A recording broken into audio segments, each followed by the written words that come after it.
अजहूं चेत गंवार, ना समझ अब भी चेत। ऐसे भी बहुत देर हो गई, जितनी न होनी थी ऐसे भी उतनी देर हो गई। फिर भी सुबह का भूला सांझ घर आ जाए तो भूला नहीं। अजहूं चेत गंवार, अब भी जाग, अब भी होश को संभाल। ये प्यारे पद एक अपूर्व संत के हैं। डुबकी मारी तो बहुत हीरे तुम खोज पाओगे। पलटू दास के संबंध में बहुत ज्यादा ज्ञात नहीं। संत तो पक्षियों जैसे होते, आकाश पर उड़ते जरूर हैं लेकिन पद चिन्ह नहीं छोड़ जाते। संतों के संबंध में बहुत कुछ ज्ञात नहीं। संत का होना ही अज्ञात होना है, अनाम। संत का जीवन अंतर जीवन है। बाहर के जीवन के तो परिणाम होते हैं, इतिहास पर इतिवृत्त बनता है, घटनाएं घटती हैं बाहर के जीवन की। भीतर के जीवन की तो कहीं कोई रेख भी नहीं पड़ती। भीतर के जीवन की तो समय की रेत पर कोई अंकन नहीं होता। भीतर का जीवन तो शाश्वत सनातन समयातीत जीवन है। जो भीतर जीते हैं उन्हें तो वे ही पहचान पाएंगे जो भीतर जाएंगे। इसलिए सिकंदरों, हिटलरों, चंगेज और नादिर शाह, इनका तो पूरा इतिवृत्त मिल जाएगा, इनका तो पूरा इतिहास मिल जाएगा। इनके भीतर का तो कोई जीवन होता नहीं। बाहर ही बाहर का जीवन होता है, सभी को दिखाई पड़ता है। राजनीतिक का जीवन बाहर का जीवन होता है, धार्मिक का जीवन भीतर का जीवन होता है। उतनी गहरी आंखें तो बहुत कम लोगों के पास होती हैं कि उसे देखें। वो तो अदृश्य और सूक्ष्म है। अगर बाहर का हम हिसाब रखें तो संतों ने कुछ भी नहीं किया, तो सारा काम असंतों ने ही किया है दुनिया में। असल में कृत्य ही असंत से निकलता है। संत के पास तो कोई कृत्य नहीं होता। संत का तो कर्ता ही नहीं होता, तो कृत्य कैसे होगा? संत तो परमात्मा में जीता है। संत तो अपने को मिटा के जीता है, आपा मेट कर जीता है। संत को पता ही नहीं होता कि उसने कुछ किया, कि उससे कुछ हुआ, कि उससे कुछ हो सकता है। संत होता ही नहीं। तो न तो संत के कृत्य की कोई छाया पड़ती और न संत के कर्ता का कोई भाव कहीं इस निशान छोड़ जाता। पलटू दास बिल्कुल ही अज्ञात संत थे। इनके संबंध में बड़ी थोड़ी सी बातें ज्ञात हैं, उंगलियों पर गिनी जा सके। एक, उनके ही वचनों से पता चलता है गुरु के नाम का। गोविंद उनके गुरु थे। गोविंद संत भीखा के शिष्य थे, एक परम संत के शिष्य थे, और गोविंद उनके गुरु थे। संतों ने अपने बाबत चाहे कुछ भी ना कहा हो, लेकिन गुरु का स्मरण किया है, जरूर किया है। अपने को तो मिटा डाला है, लेकिन गुरु में हो गए। अपने को पहुंच डाला, सब तरह से अपने को समाप्त कर लिया। उसी समाप्ति में गुरु से तो संबंध जुड़ता है। और परमात्मा की याद की है, लेकिन गुरु की याद को नहीं भूले, क्योंकि परमात्मा से जिसने जुड़ाया उसे कैसे भूल जाएंगे। तो गोविंद उनके गुरु थे, ये बात ज्ञात है। दूसरी बात जो उनके पदों से ज्ञात होती है वो कि वे वणिक थे, वैश्य थे, बनिया थे। वह भी इसलिए ज्ञात होती है कि वैश्य की भाषा का उपयोग किया है। जैसे कबीर जुलाहे थे, तो कबीर के पदों में जुलाहे की भाषा का उपयोग है, स्वाभाविक। झिनी झिनी बीनी रे चदरिया। अब ये कोई दूसरा नहीं लिखेगा जिसने चदरिया कभी बीनी ही ना हो। ये दूसरा नहीं लिख सकता। गोरा कुम्हार लिखेगा तो वो मटके बनाने की बात लिखता है। ऐसे इनके पदों में इनके वणिक होने का प्रमाण मिलता है। बड़ी मस्ती की बात कही, कहा कि मैं राम का मोदी, राम का बनिया हूं, राम को बेचता हूं, छोटी मोटी दुकान नहीं करता। सुनो ये अद्भुत वचन, कौन करे बनियाई, अब मोरे कौन करे बनियाई, त्रिकुटी में है भरती मेरी, सुखमन में है गादी। 10वें द्वारे कोठी मेरी, बैठा पुरुष अनादि, इंगला पिंगला पलरा दूनो, लागी सूरत की ज्योति। सत्य शब्द की डांडी पकड़ो, तौलों भर भर मोती, चांद सूरज दो करें रखवारी, लगी सत्य की ढेरी, तुरिया चढ़ के बेचन लागा ऐसी साहिबी मेरी। सतगुरु साहब किया सिपारस, मिली राम मुदियाई, पलटू के घर नौबत बाजत, नीति उठ होत सबाई। सतगुरु साहब किया कि सिफारिश, तो गुरु ने सिफारिश कर दी परमात्मा से, लिख दी चिट्ठी मेरे नाम। उनकी बिना सिफारिश के तो कुछ होता नहीं। अपने से तो मैं पहुंच नहीं सकता था, वो तो उनकी सिफारिश से पहुंच गया, नहीं तो कहां मुझे पता परमात्मा का। सतगुरु साहब किया सिफारिश, मिली राम मुदियाई। खूब सिफारिश की, तब से राम का मोदी हो गया, राम का बनिया हो गया, तब से राम को ही बेचता हूं। और ये सारे शब्द तुरिया चढ़ के बेचन लागा। 4 अवस्थाएं हैं चेतना की, जागृत, स्वप्न, सुसुप्ति और तुरिया। कहते पलटू के तीनों को पार कर गया, तुरिया चढ़ के बेचन लागा ऐसी साहिबी मेरी। अब मैं तुरिया ही बेचता हूं, अब तो मेरे पास कुछ है भी नहीं। मेरी मस्ती देखो, मेरी साहिबी देखो, मेरा धन देखो, मैं तुरिया बेचता हूं। चांद सूरज दो कर रखवारी, लगी सत्य की ढेरी, सत्य शब्द की डांडी पकड़ो, तोलो भर भर मोती। अब और तो कुछ बचा नहीं, मोती ही लुटा रहा हूं। मगर ये भाषा वैसी की है। कौन करे बनियाई, अब मोरे कौन करे बनियाई, त्रुकटी में है भरती मेरी, सुखमन में है गादी। अति महासूक्ष्म में गादी जमा के बैठ गया और त्रुकटी में मेरा धन है। अब तीसरा नेत्र खुला है, वहां मेरी असली संपदा है। 10वें द्वारे कोठी मेरी। 9 द्वार से हम परिचित हैं। ये जो 9 छेद हैं शरीर में, ये 9 द्वार कहते हैं संत। आंख, कान, नाक, ये जो 9 छेद हैं शरीर में, एक 10वां छेद भी है, उसमें सरक गए तो परमात्मा में पहुंच गए। वो दिखाई नहीं पड़ता, वो तुम्हारे अंतरतम में, वो परम क्षेत्र, उसको 10वां द्वार कहा है। 10वें द्वारे कोठी मेरी, बैठा पुरुष अनादि, इंगला पिंगला पलरा दूनो, लागी सूरत की ज्योति। इंगला पिंगला को कहते हैं 2 पलड़े मेरे तराजू के। सत्य शब्द की डांडी पकड़ो, और उन दोनों के बीच में सत्य की डांडी है, सत्य का संतुलन है। ये जो भाषा है ये वणिक की है।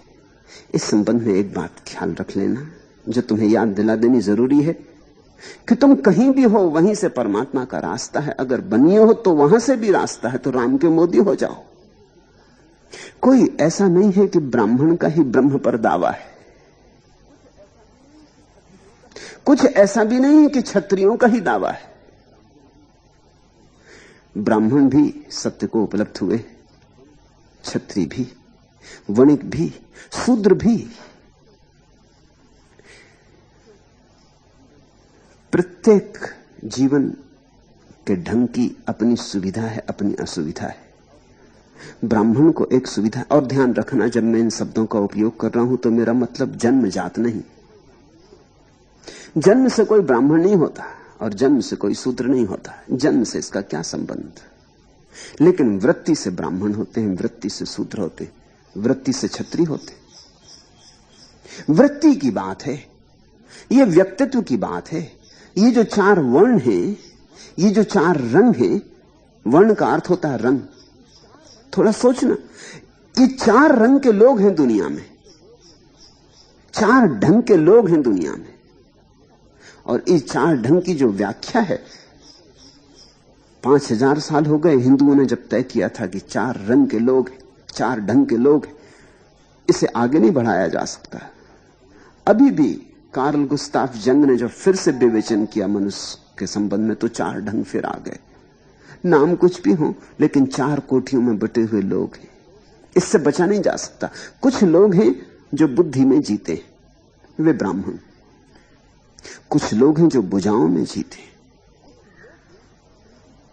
कुछ लोग हैं जिनकी सारी खोज विचार की है, वे ब्राह्मण।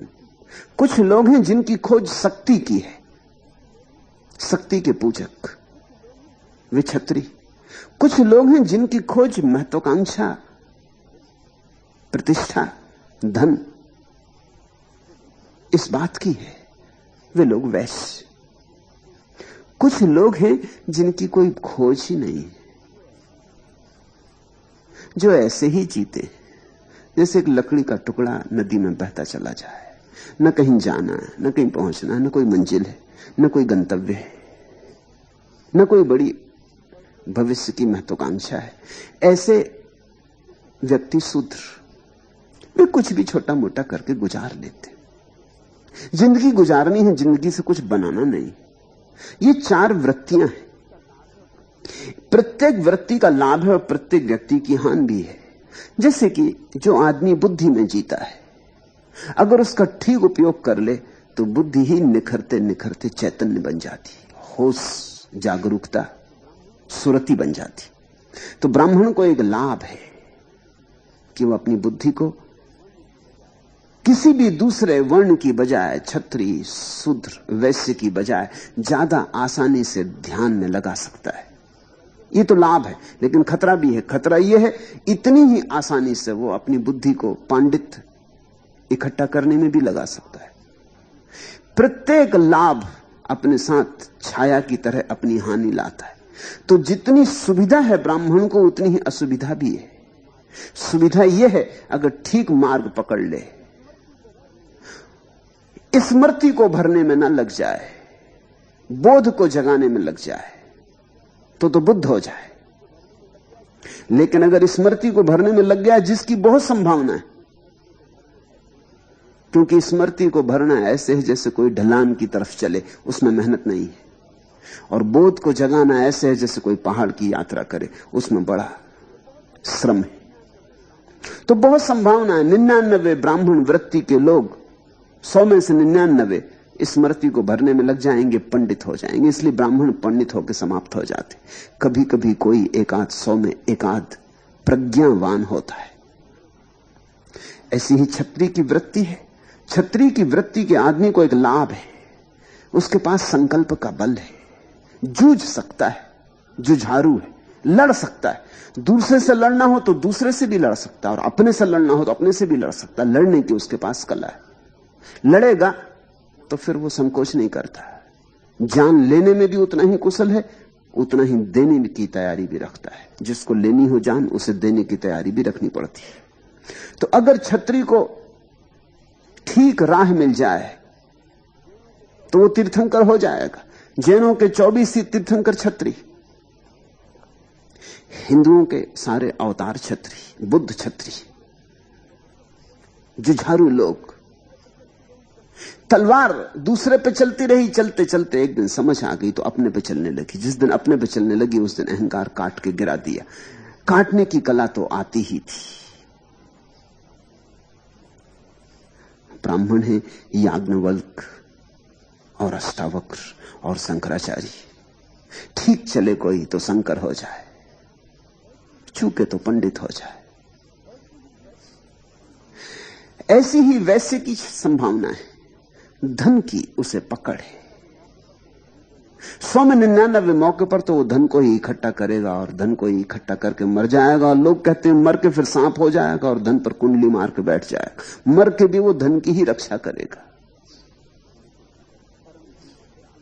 लेकिन अगर परम धन की याद आ जाए वैश्य को, तो धन का खोजी है, धन पे सब लगा देता है, दांव सब लगा देता है। एक दफा परम धन की उसे याद आ जाए, कि उसे यह समझ में आ जाए कि धन मेरे भीतर है, बाहर नहीं, तो फिर वैश्य जितनी सुविधा से भीतर जा सकता है, तो उतनी सुविधा से कौन जाएगा। ऐसी ही बात शूद्र की भी है। 100 में 99 मौके पर तो शूद्र बस ऐसे ही इधर उधर छोटा मोटा काम करके जिंदगी समाप्त कर लेगा, खा पी लेगा, बस ओढ़ना बिछोना हो जाए, घर पे छप्पर हो जाए, खाना पीना हो जाए, फिर उसकी ज्यादा फिक्र नहीं। साधारणता, खाओ पियो मौज करो, न कोई जिंदगी में पाना है कुछ, न कहीं जाना है कुछ, जीवन में कोई अर्थ की तलाश नहीं। ऐसे समाप्त हो जाएंगे 100 में 99। लेकिन अगर ठीक दिशा लग जाए तो 100 में 1 लाओत्सु बन सकता है। वो 100 में 1 जो है, जो अगर इस बात को समझ ले कि जीवन में सच में ही कोई आकांक्षा नहीं, कुछ भी पाना नहीं, परम विश्राम में बैठ जाए, तो शूद्र जितनी आसानी से परम विश्राम में बैठ सकता है, उतना कोई नहीं बैठ सकता। क्षत्रिय के भीतर कुछ ना कुछ चलता ही रहता, ब्राह्मण के सिर में कुछ ना कुछ चलता रहता, बनिए के हृदय में सुगबुगी लगी रहती कि धन धन पद प्रतिष्ठा यहां भी मिले, वहां भी मिले, परलोक में भी मिले, वो इंतजाम ही करता रहता है। शूद्र को एक लाभ है, उसको बहुत फिक्र नहीं, न धन की, न पद की, न शक्ति की, न ज्ञान की। क्योंकि ये कोई फिक्र नहीं है, उसकी वासना न्यून मात्र है, अति न्यून है, गिराने में देर न लगेगी। तो शूद्र जैसे गोरा या रैदास परम ज्ञान को उपलब्ध हुए। तुम जहां भी हो, जो भी हो, उससे कभी यह चिंता मत लेना कि तुम जहां हो वहां से परमात्मा नहीं पाया जा सकता। सब जगह से 100 में से 1 व्यक्ति परमात्मा को पाता है। तुम वो एक व्यक्ति बन जाओ, तुम जहां हो वहीं से। 99 तो भटक जाते हैं, तुम उस 99 भटकाव से बचना। तीसरी बात पता चलती पलटू के वचनों से कि 2 भाई थे और दोनों पलट गए, बाहर के धन की फिक्र छोड़ दी और भीतर का धन खोजने लगे। खोजने नहीं लगे, खोज ही लिया। बाहर तो धन खोज के भी कहां कौन खोज पाता है। बाहर धन है ही नहीं जो खोज सको। बाहर तो धन का बुलावा है, छलावा है, छल है, मृग मरीचिका है, दिखाई पड़ता है, दूर क्षितिज दिखाई पड़ता है, मिलता जमीन से। जैसे जैसे पास पहुंचते हो क्षितिज दूर हटता जाता है। कभी तुम ऐसी जगह नहीं पहुंच पाओगे जहां क्षितिज वस्तुतः जमीन से मिलता हो। ऐसे ही कभी भी वासना तृप्ति से नहीं मिलती, वासना क्षितिज की भांति। दोनों भाई बदल गए। बदलने के कारण गुरु ने दोनों को पलटू नाम दे दिया। एक भाई को कहा पलटू प्रसाद और एक भाई को कहा पलटू दास। ये शब्द बड़ा प्यारा दिया गुरु ने, पलटू।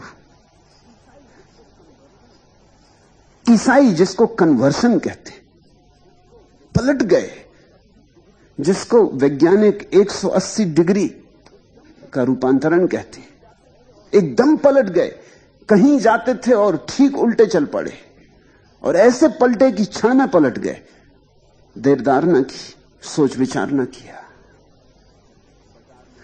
कहां बाजार में गादी लगा के बैठे थे और कहां सूक्ष्म में गादी लगा दी। कहां तौलते थे, अनाज तौलते होंगे, साग सब्जी तौलते होंगे, कुछ तौलते होंगे, और कहां सत्य शब्द की धेरी से तौलने लगे, और कहां साधारण चीजें बेचते रहे होंगे और तुरिया बेचने लगे, समाधि बेचने लगे। ऐसा रूपांतरण था कि गुरु ने कहा कि तुम बिल्कुल ही पलट गए। ऐसा मुश्किल से होता है। यह क्रांति थी। पलटू नाम का अर्थ हुआ क्रांति। एक बड़ी अपूर्व क्रांति हुई। यह नाम भी बड़ा प्यारा है। असली नाम का तो कुछ पता नहीं है। असली नाम यानी मां बाप ने जो दिया था उस नाम का तो कुछ पता नहीं। गुरु ने जो नाम दिया था वो ये था, और गुरु ने खूब प्यारा नाम दिया, बड़ा सांकेतिक नाम दिया।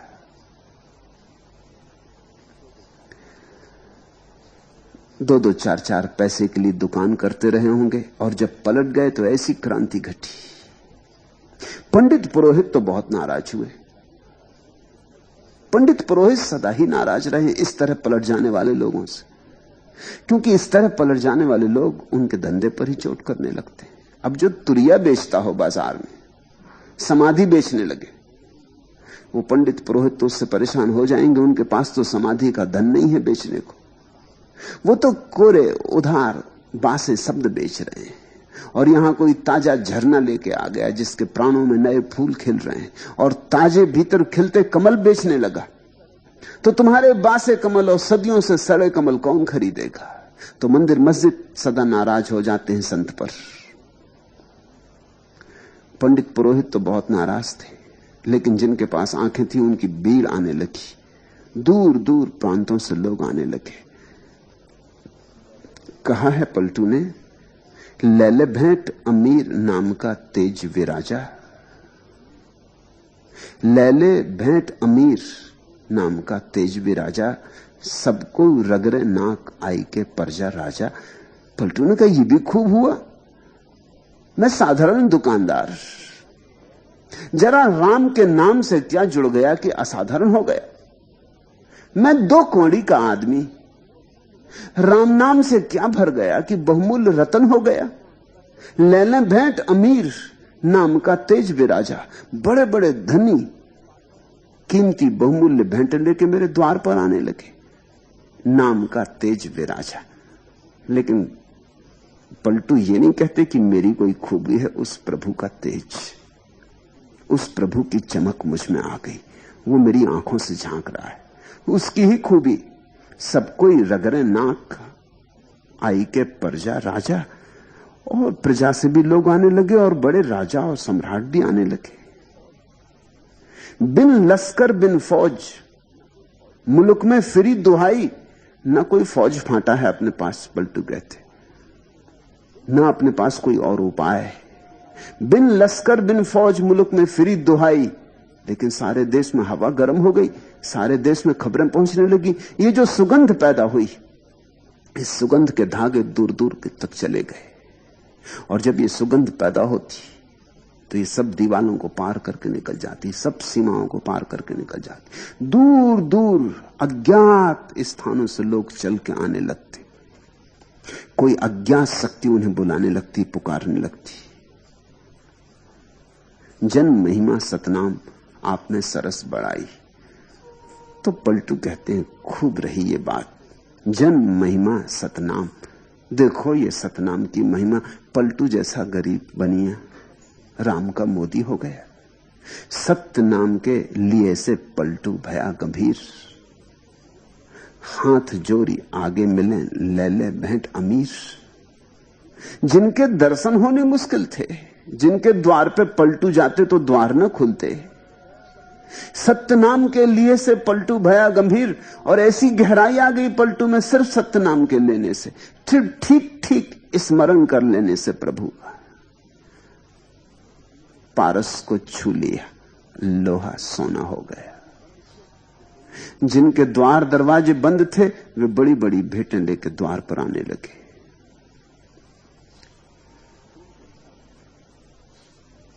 उनके भाई पलटू प्रसाद ने पलटू के संबंध में कुछ वचन लिखे हैं। नंगा जलालपुर जन्म भयो है, बसे अवध के खोर। कहें पलटू प्रसाद हो, भयो जगत में शोर। गरीब गांव में पैदा हुए थे, नाम ही था नंगा जलालपुर। तुम सोच ही सकते हो, नंगा जलालपुर गरीबों का गांव होगा, बिल्कुल नंगों का गांव होगा। नंगा जलालपुर जन्म भयो है। अत्यंत गरीब घर में पैदा हुए, बसे अवध के खोर। फिर जाके अयोध्या में बस गए। ये बड़ा प्रतीकात्मक है। पैदा हुए गरीब से गांव में, फिर राम की नगरी अयोध्या में बस गए। ग्रस्त पैदा हुए थे, फिर संन्यास्त हो गए। धन पद मद में डूबे थे, फिर एक दिन राम की महिमा में उतर गए। नंगा जलाल पर जन्म भयो है, बहे बसे अवध के खोर। कहें पलटू प्रसाद हो, भयो जगत में शोर। 4 बरन को मैटी के भक्ति चलाई मूल, सब मिटा डाला, ब्राह्मण क्षत्रिय वैश्य शूद्र, चारों वर्ण मिटा दिए, भक्ति में सब मिट जाते। सन्यासी का कोई वर्ण नहीं होता। सन्यासी रंगों के पार हो जाता, डंगों के पार हो जाता।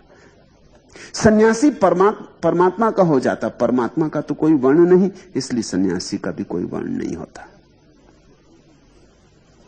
ग्रस्त के वर्ण होते हैं, क्योंकि ग्रस्त के ढंग होते हैं, ग्रस्त संसार में होता है। 4 बरन को मेट के भक्ति चलाई मूल, गुरु गोविंद के बाग में पलटू फोले फूल। वो जो गोविंद का बाग था, गुरु गोविंद के बाग में पलटू फोले फूल, और ये पलटू नाम का फूल गुरु के बगीचे में खिला। सहज जलालपुर मून मुड़ाया, अवध टूटी कर धनिया। सहज करें व्यापार, घटई में पलटू निर्गुण बनिया। सहज जलालपुर मून मुड़ाया। सहज शब्द पर ध्यान देना। संतों की सारी प्रक्रिया सहज, चेष्टा से नहीं, बोध से, समझ से। जिस दिन बात समझ में आ गई उस दिन सिर मुंडा लिया, सन्यासी हो गए। ऐसे पलटे, क्षण में पलटे। सहज जलालपुर मून मुड़ाया। इसमें कोई आयोजना नहीं थी, कोई बहुत दिन सोच विचार नहीं किया था, कुछ हिसाब किताब नहीं बांधा था कि पुण्य लाभ होगा, स्वर्ग जाएंगे, परलोक मिलेगा, कुछ नहीं था। बात दिखाई पड़ गई कि संसार में कुछ भी नहीं। प्रतीक रूप सिर मुंडा लिया, तो जलालपुर में ही सिर मुंडा लिया, बाजार में ही सिर मुंडाना पड़ता है।